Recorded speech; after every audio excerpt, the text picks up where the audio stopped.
I've gathered some supplies to create some really adorable spring and Easter projects that I can't wait to show you. There's one item that I'm missing, well, maybe two. We're gonna head out to the thrift store to find that item, hopefully. The item that I'm looking for needs to be a wooden item with little compartments, whether they're doors or little drawers, and I need it to be kind of small. This piece is going to be for one of our granddaughters, and it needs to be just the right piece, but it's not this piece. That was a dry run. There were a couple things in there that I thought, oh, I think that's going to work. Oh, it's so windy. Anyway, they're not going to work for the specific project that I'm working on. So I think I'm going to head to another store in my area. I'm actually away from my home right now. Well, obviously, because I don't live at the Goodwill, although I'm here a lot. I was so glad that I didn't purchase those other two wooden items because when I got to this store, I found the perfect piece. Look at this. It cost $7, but there was some damage on the back of it. So the cashier said, I can't sell it to you for $7, hon. I'm going to sell it to you for $4. I could hardly believe it. I can't wait to make it over. Keep watching. The first project that we're going to start with is this little child's chair. Now it's cute, but it needs some help. The color's harsh. It's very chipped. Obviously, it's dirty. It's missing its feet. There are some loose parts here and there. So we're just going to fix this little girl up. Now, I got this chair for free at kind of like a yard sale. Somebody that we know was getting rid of some things in their home. They texted me a picture. Hey, do you want it? And of course I said yes, because it's free. So home it came with us. Now the first step that I need to do is to fix the feet. I have those little wooden candle cups, you see, but they had this little end on them. I had to use my saw to hand saw them off. Before I glue those on and attach them, I want to shore up the seat of this chair. So I use this specialty drill bit. It's a screw bit on one end and a drill bit on the other. You just flip it around. It's called a flip drive. I'll have it linked down in the description. It's super handy to have this tool. I drilled the holes. I inserted some screws to hold that seat part nice and steady. And then I went over to the areas where the dowels, where the arms were loose on this, and I loosened it up. I squished in some wood glue best I could with my finger, just kind of pressing it in until I got as much as I could. And then I used some painter's tape to wrap around this chair and act as a clamp. Now it's going to hold it enough so that when it dries, it's going to dry nice and tight. You can also use large clamps if you have them. That would probably work better. I just didn't want to run out to my workshop and get them, so the tape did the job for me today. All right, now we're going to fix these feet. Now these candle cups are wooden and they have an opening that is just a little larger than what I need to fit over top of the bottom of that foot. So what I did was I took some of this, what is this stuff called? It's called Dixie Belle mud, and you use it as like a wood filler. That's what it's called. It's wood filler that you use to repair furniture. Well, I grabbed some of it and I filled the inside of that candle cup really full, and then I pressed it on knowing that it would go into all the areas and fill the gaps. And then I went back with a wet paper towel and wiped off the excess. You do not want to have any of this going down your sink, by the way. Do not clean it up with a cloth that you're going to wash in the sink, and even your hands. Clean them up with wet paper towels that you can throw away. This stuff will clog your drain, so don't do that. That's going to take a while to dry and set up, so let's move to the next project. Now, I've had this tray for a while. I made it over several years ago, and I'm just ready for a change. It was pretty dirty because I've been using out in my garden shed, so I cleaned it up really well. And then I had to decide on a paint color. Now, these two colors will match the decoupage paper that I'm going to use, and I just had to make a call. Should I go with the light color or the darker color? I chose the dark color. It's like this gorgeous rich chocolate brown that's so pretty, like a piece of Dove chocolate. So that's what I went with. I had to put 2 coats on it. The first coat always looks rough, but by the second coat, it looks perfect. While that first coat of paint dries, let's start on the next project. I told you I love to go from project to project. So we're going to make a cute little pennant banner for Easter with this adorable decoupage paper. It kind of looks like that chanasserie. Am I pronouncing that right? I don't think I am. Tell me down in the comments, did I mess that word up or did I get it spot on? I don't know. But anyway, I have a printable for you. It's going to be linked down below. I'll let you know how to get that printable. You'll just print it out, and then that gives you the pattern to make this little pennant pattern. It's just a triangle, so you could make your own, and depending on the decoupage paper, you might have to change the size of it anyway. I've made this size triangle to fit the little bunnies that we're going to be making this pennant out of. The fabric that I have is a reproduction grain sack fabric that I have left over from some upholstery projects. You could also use drop cloth. If you want to use the fabric that I have, I'm going to have it linked down below so you can grab that same fabric. After I cut out the triangle and then the triangle shapes of the fabric, I also cut out the circle, and then I put it behind the decoupage paper to act as a template, so I knew exactly how to cut around each one of these little bunnies. I used my pinking shears for the pennant triangles as well as for these little circles of the bunnies, just to add a little decorative edge. This was super easy to do, and I feel like it was a great way to use as much of this decoupage paper as I possibly could. I worked on these projects over a couple of days, so you're going to see here that it's the next day and I painted the other side of this tray. This might hurt your feelings to see me paint over this. It was a pretty design. I just want to change it. So let me know, do you redo some of your same projects over and over? For me, it's a cost-effective way to make a change in our decor.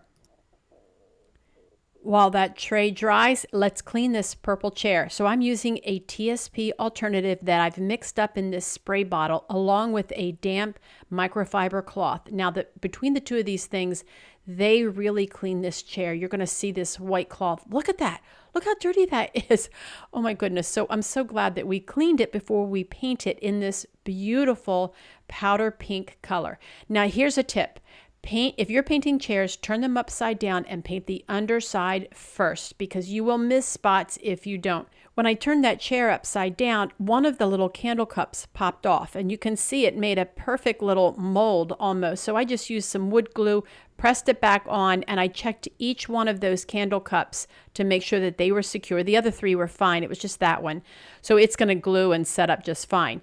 Now here we are still painting these chairs. You're going to notice I'm using small amounts of paint on my paintbrush, and I'm flicking it back and forth, and I'm going all the way around.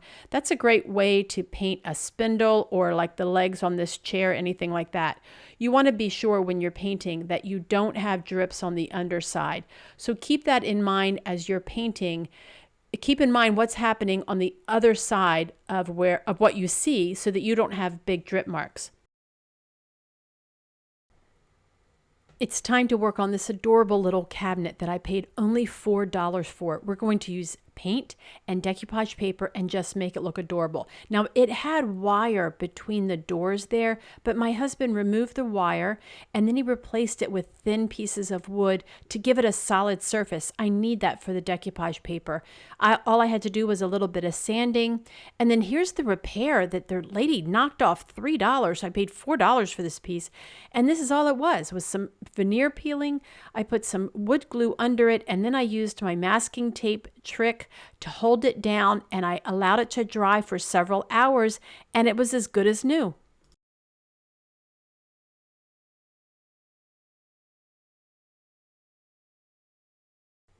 While that glue sets up on that little cabinet, let's get back to this pennant. So we've gotten everything cut out. Now it's time to Mod Podge the decoupage paper onto the fabric. So the first step that I'm doing here is I'm trimming off the thin bristles that are on a chip brush. They kind of make it loose, and I don't like that. So to make the brush stiffer, I just cut off parts of that. And then I added a pretty good layer of Mod Podge on the triangle piece in the orientation that I knew that it would be hanging. It's going to hang from the wide part down. So I put the little circle with the cute little bunny on there, laid it down, and then I put a layer of Mod Podge over top, and I put a pretty thick layer over top. That's going to make this fabric turn almost like, it'll feel like vinyl at the end on this side. It'll kind of feel like vinyl. You'll see what I mean. I did that with each pennant piece. I think I made 7 of them for mine. You could make as many as you can get out of your decoupage paper. I was able to cut 7 of the little bunnies without interfering with the designs, around it. So I didn't cut off any of the bunnies. I poured my afternoon decaf coffee and got back to work on that tray. So the 2 coats of paint on the front and the back of the tray are completely dry, and it's time to apply this decoupage paper. Now, I use Mod Podge for decoupage, but you can also use this clear coat. For this project, I want to use the clear coat because sometimes Mod Podge can be a little bit tacky when it dries. I'm not sure why. If you know why, let me know down in the comments. I've run into that problem a couple of times. But what I'm doing here is I'm just applying a thin, even layer of this top coat, and then I put the decoupage paper over top. Now, when I applied the top coat, I made sure not to get any top coat up on the sides of that tray because I do not want the paper to stick to the sides. I just want it to be on that flat bottom.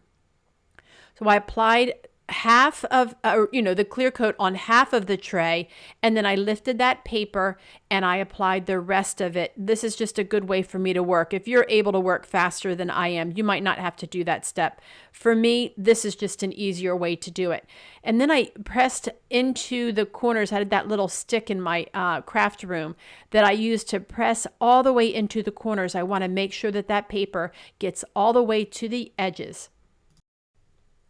The top coat will take some time to dry, so let's move back to the cabinet. I told you I'm a project jumper. So this little saw that I'm using here is a very flexible little hand saw, and you can lay it flat and saw off something without damaging the surface. So that's what I did with these little knobs. I don't want them, they're going to be in the way, so I have to remove the knobs plus the little door closures, the thing that holds it closed. I sanded it off. Then when I was finished, I grabbed my dust buster. That's a great tool in your craft room, by the way. Now we're going to apply this adorable little Peter Rabbit design. I just love this paper so much. So I laid it out to kind of get an idea. You can see there those 2 knobs on the bottom are in my way. So I had to use the same saw to remove them. And I was sure that I set them aside so that I can use them, later on in the project. Now, I decided to go ahead and add a bonding primer to this cabinet. It's made of pine, and I don't want that color to bleed through. Sometimes pine can not bleed through, but show through the knots and such, and I don't want that to happen. So I put down a coat of that primer. Then I wanted to mix my own color of 2 paint colors that I already had on hand to coordinate perfectly with the little jacket that the little bunny has on. So I took 2 different colors that I had on hand, and then I went to the Dixie Belle website, and you can use paint colors from their line that you have on hand and use their online color mixer to mix just the right color. It's just such a wonderful thing. I did that, and I found the combination that I needed. It was 70% of that turquoise color with I think 30% of that deep blue, and it just created just the perfect color to match his little jacket. I love how it turned out. I did add a little bit more blue, stirred it till I got it just right. And then I applied 1 coat. Now, ultimately, it's going to take 2 coats, but I first of all applied this 1 coat. I was very careful that I didn't get, runs or any of that kind of thing. The coat of paint just turned out so pretty. You're going to love this piece so much. Now that the cleared top coat and decoupage paper are dry on the tray, we can go ahead and trim it. And I have this amazing little utility knife that has this nice large handle. It fits perfectly, and I can hold it with my arthritic hands, and I have not had any issue with it. So what I did here was I just ran that blade right in the crease to lightly cut that paper. It cuts very easily. The blade is super sharp, so be careful. It does come with a little safety on that blade, so be sure to save that little safety. It's like a little cover.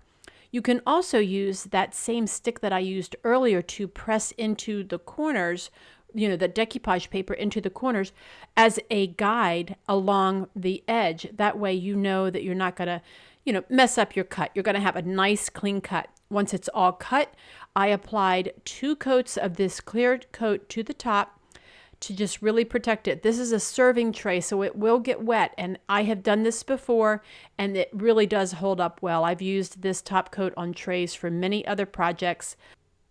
Now that the tray is finished, I can move back to this cabinet. Now, I got a little messy with my painting, and it got along the edges, and I don't want the paint along the edges.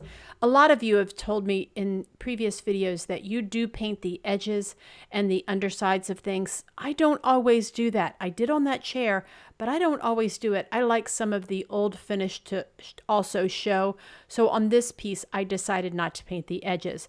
One of the other things that I did was I wanted to roughen the edge of the decoupage paper to make it look torn. Now, I've tried to tear this paper before, and I've done that successfully, but I didn't have much to work with here. So I used a piece of sandpaper, and I used that little stick again, and I was able to just kind of sand it off, and it gave like a torn look. And I love how it turned out because it makes the paper look like it's been there for a long time.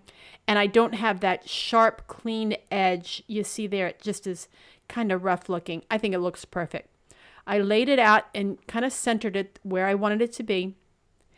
And then I applied a thin layer of the top coat onto the surface so that the decoupage paper would adhere to it. Now I'm paying attention to where the indentations are on that top door. We'll be cutting out around those edges, and I don't want to get any clear coat on that yet because I don't want the paper to stick in a spot where I'm not ready for it to adhere to quite yet.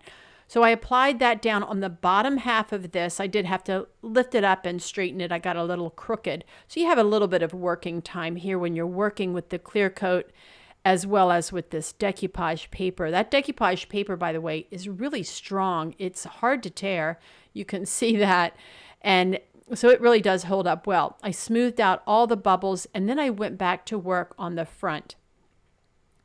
So I kind of have to think about how I'm going to do this before I actually put the clear coat down.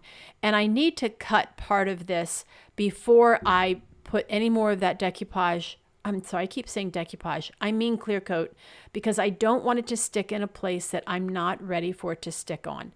So by putting it down on the bottom like that, I know it's secure. It's not going anywhere.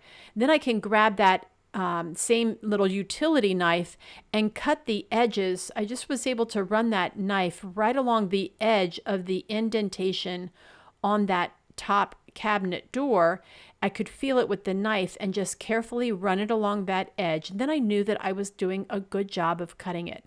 I cut both of the sides there on the bottom, and then I also cut the 2 on the top. You'll see that here in a minute. If you love the look of this Peter Rabbit decoupage paper, I'm going to have it linked down below so you can grab some to make your own projects. Now, it comes in 3 different designs on one sheet. You see the design that I'm working on now. There's another one I'll show you here in just a second. Hang on. And then the last piece that was on that decoupage paper, I actually applied it to the interior of this cabinet. You'll see that at the end. It's just a nice added touch. You could get a lot of use out of this one piece of decoupage paper. I'm excited to show you the other idea that I have for using this one piece. Now this piece measures about, I don't know, maybe 5 or 6 inches by about 7 or 8 inches in height. So it's a really nice size. And you can see you can make it fit really whatever you need to, especially if it's small like this cabinet, like I did, by painting the cabinet and then centering this idea. This design, it almost frames out, the paint kind of frames out the design perfectly, in my opinion. I'll have this piece of decoupage paper along with all the other supplies that I've used in this video linked down in the description, as well as in the first comment, so you can find it just fine. If you know where to comment, then you're going to be able to see exactly where I have everything linked. And if you want to find it in the description, all you need to do is scroll down just below this video. You'll see the title of the video and then some dots with the letters with the word more. Tap on that and it expands to show all the supplies and all the description of this video and the links that I'm sharing with you for these products so you can make something adorable like this for someone in your life. I mentioned that this paper has 2 different designs approximately the same size, and here is the other one. I do have a plan for this. It involves a frame, and I'm going to have this as a blog post over on my blog at reinventeddelaware.com. The clear coat has to dry on that sweet little cabinet, so let's jump back over to this adorable pink chair. And while I've got my clear coat out, I'm going to go ahead and use it to decoupage that beautiful, what are those? Poppies. It's poppies all over that paper that you see there on the bottom of the screen. So I'm only going to put it on this seat. So I apply a thin layer of the top coat on the seat of this little chair, and then I'm going to lay that decoupage paper over top, and I pretty much do the same thing. I lay it on half of it, get it to adhere down, and then I lift it up and I apply the rest of the decoupage paper. To remove the excess decoupage paper on any of these pieces, all you have to do is take a little piece of sandpaper once it's completely dried and just go at it at an angle, and it will just completely take off the excess. You can see that little piece right there, and it gives you a nice clean edge when you do this. It's such an easy way to make a pretty edge. The pennant pieces are dry and ready to be assembled. So all I did was grab a piece of heavy twine, folded it in half and marked the center. And then I took each one of the pennant pieces and my hot glue gun and I just glued it on. Now the fronts of these pennants pieces, these triangles, they kind of feel like vinyl. I might even go back and paint the Mod Podge on the back of it to really make it feel like vinyl. It's kind of an interesting feeling that these things have. And all I did, literally, do I even need to tell you how to do this? It couldn't be simpler. You're going to love how it turned out. I hang this pennant on our mantel in our living room, and it's just a sweet little touch of spring. We're going to use the same utility knife to cut the decoupage paper on this child's chair. It just works perfectly in between each one of those slats and along that front edge. Now, as I'm watching this video back, I'm wondering, should I have wrapped the decoupage paper around each slat and underneath? Maybe that would have looked tidier.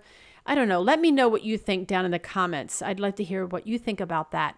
But this utility knife works so well. I used to have the kind that was just like a little pencil handle, silver metal, kind of cheapy, like $2.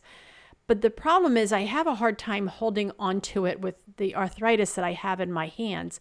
So this one with this larger handle, it really made the job much easier, and I was less likely to slip with that sharp blade in my hand, and of course you don't want to do that. And once I got everything cut, I applied a clear coat, just like all the other projects on this video. I applied a clear coat to the top of it, and I applied 2 coats to give it a nice seal. We're at the last project for today, and I'm so excited about this one. I bought these IOD stamps, this little farm animals that includes the bunny and then the leaves. I bought these stamps months ago, and I'm just now getting to use them. So I did a little test run because I have not stamped on fabric before. I've certainly put paint on fabric, but I've not stamped on fabric. So I grabbed a scrap piece of fabric and kind of tested it out. We'll talk more about that test as it goes along. And I also use these purchased pillow covers. They have a zipper, and that's just handy because the inserts that I have are really high quality, and I just don't want a bunch of pillows around. So covers make it easy. Anyway, you understand that. I got these on Amazon. They wound up being only about $7 each. They came in a pack of 2. They are very linen looking, very natural looking, and super soft. The zipper works great. So it's really great quality for the price. And here's what I did after I already tried out this stamping process. This is the method that I decided worked. I laid down a piece of freezer paper with the waxy side up, put a little bit of paint on the paper, and then I rolled this brayer back and forth on the paint to get paint around that whole cylinder on the brayer. Then I rolled that on the back side of the stamp evenly. I tried not to let it run. I didn't get gobs of thick paint on there. I just put a nice thin even coat, and then I laid down the stamp and I held it nice and tight. Once I had the bunny stamped on, I moved on to the leaf. Now I wanted the leaf to be in a green color, so I made sure that I used a wet paper towel and wiped off that brayer completely, got off all that black paint. And then I did the same method. I put a little bit of the green paint on that freezer paper, and I took the brayer back and forth over top to make sure I had all of the edges of the brayer with paint, a thin layer of paint, not gobs of paint. That's pretty important, because if you have gobs of paint, it's going to seep down into that stamp and make a mess of this whole thing. You don't want that. So put a thin layer of the paint and then roll it on the back side of that stamp. And once it's evenly covered, then you can move over to the fabric. Now, another thing to keep in mind here is you want to move fairly quickly. This paint can dry fast, and you don't want the paint to be dry once you get it over there. So make sure you keep a wet edge on the whole back side of that stamp, and then carefully lay it down. Once it is laid down on the fabric, don't move it, because you will never line it up exact again. So I held it steady with one hand while I used my other hand and fingers to make sure that there was contact all the way on every bit of surface of that leaf design. The last step in this process is to allow the paint to dry completely. I let it dry overnight, and then the next day you have to heat set it. I used a thin towel from my kitchen. It's one of those flour sack towels, and I laid it down on top of the paint at the painted surface that is dry completely. And then I took my iron at the hottest setting, and I just put the iron over top and got it really good and hot and heated up so that that paint will just meld into the fabric and almost become part of the fabric. It's quite amazing how that happens.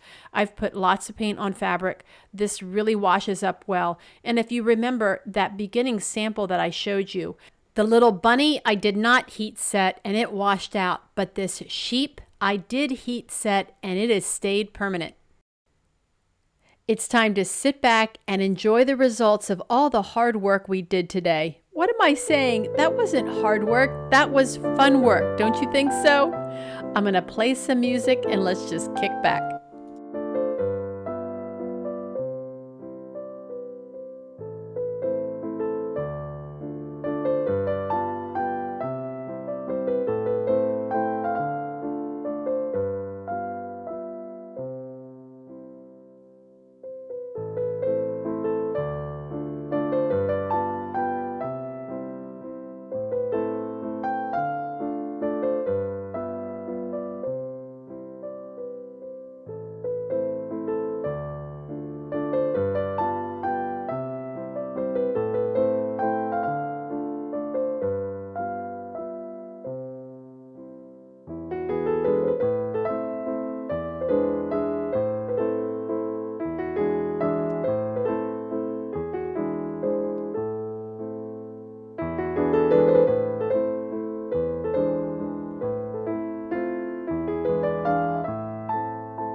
Let me know down in the comments which of these spring decor makeovers was your favorite. I would love to hear it. Thanks so much for watching, and I'll see you next time. But before you go, let me show you a sneak peek of this adorable bunny framed project. I have a blog post coming soon at reinventeddelaware.com, so be sure to check it out.